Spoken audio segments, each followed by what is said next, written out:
তো আসসালামু আলাইকুম। সিঙ্গাপুরের ডোমিডোরিতে খেলার মাঠ আছে কিনা এই বিষয় নিয়ে আলোচনা করব।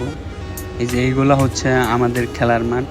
আপনারা কাজ শেষে এইখানে এসে আপনারা খেলা প্র্যাকটিস করতে পারবেন। তো এটা হচ্ছে মায়ানমাররা ওরা পা দিয়া আর কি ভলিবল খেলে। এইটা অনেক মজার একটা খেলা। তো এখানে অনেক ধরনের মাঠ আছে, আপনি কোন খেলা আপনি পছন্দ করেন সেই মাঠে যেয়ে আপনি খেলতে পারবেন। সেই খেলাগুলাই আমরা সময় করে যে ওইখানে খেলে আসি।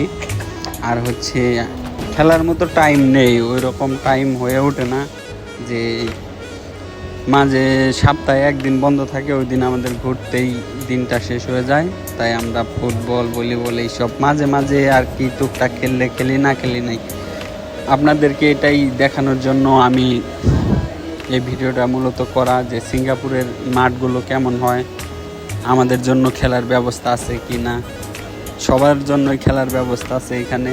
আপনি যে খেলাই পছন্দ করেন সব ধরনের মাঠ আছে। প্রত্যেকটা ডমিটরিতে এরকম ছোট ছোট মাঠ আছে। এটা বড় মাঠ না, মানে আর কি চলার মতো আর কি। ধন্যবাদ।